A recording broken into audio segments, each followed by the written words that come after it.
হয়েছিলাম। সুতরাং আজকে মালে মোলামা রাজপথে নেমে এসেছেন।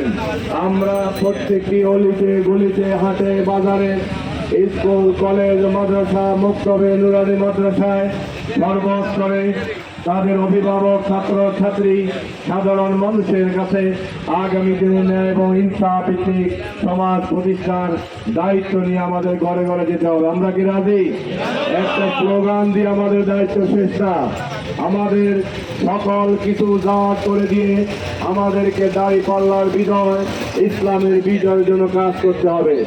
সম্মানিত ওলামায়ে কেরাম, আপনারা এই সমাজে আপনাদের অনেক ভক্ত রয়েছে। অনেক ওয়াজ করার কারণে, তাফসীর করার কারণে, মসজিদে বক্তব্যে দায়িত্ব পালন করার কারণে আপনাদের অনেক ভক্ত রয়েছে। প্রত্যেকটি ভক্তকে দাঁড়িপাল্লার পক্ষে নিয়ে আসতে হবে।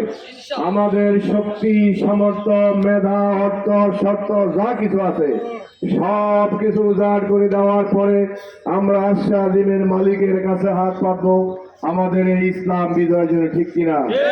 আপনারা জানেন আল্লাহ নবী মুহাম্মদ রাসূল সাল্লাল্লাহু আলাইহি সাল্লাম বদরের যুদ্ধে একটি অসম যুদ্ধ মোকাবেলা করেছিলেন।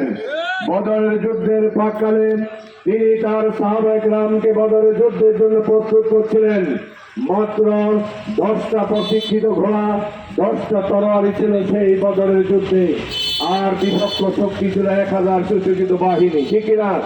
সেদিন আল্লাহ নবী তার সমস্ত কিছু উজাড় করে দিয়ে আকাশের দিকে দুই হাত মেলে আল্লাহ আশা-আজিমের মালিকের কাছে বলেছিলেন, হে আশা-আজিমের মালিক, আমার যা কিছু ছিল সব কিছু উজাড় করে দিয়ে আমি আশা-আজিমের মালিক তোমার কাছে আমি প্রার্থনা করছি, আজকে যদি আমার 313 জন রোজাদার মুজাহিদ শহীদ হয়ে যায়, পৃথিবীর বুকে ইসলামের নাম নেওয়ার আর কেউ থাকবে না।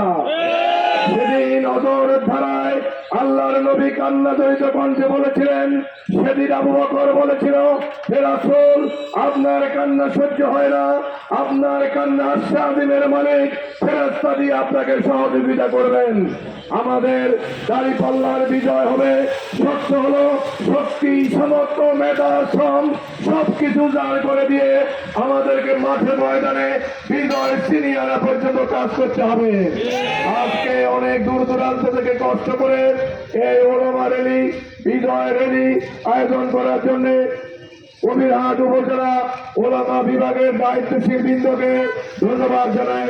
ওলামায়ে কেরাম অনেক কষ্ট করে দূর দূরান্ত থেকে এই জুমাবারে এসে আজকে বিশ্ববাসীকে, আজকে বাংলাদেশের 18 কোটি মানুষকে আপনারা জানান দিয়েছেন যে সমগ্র ওলামায়ে কেরাম আজকে ঐক্যবদ্ধ এবং ইনসাফ ভিত্তিক সমাজ প্রতিষ্ঠিত হওয়া ছাড়া ওলামায়ে কেরাম ঘরে ফিরে যাবে না। আল্লাহ হাফেজ। বাংলাদেশ জিন্দাবাদ, ওলামা বিভাগ জিন্দাবাদ। বিজয় দিবস সফল হোক, সার্থক হোক। আসসালামু আলাইকুম।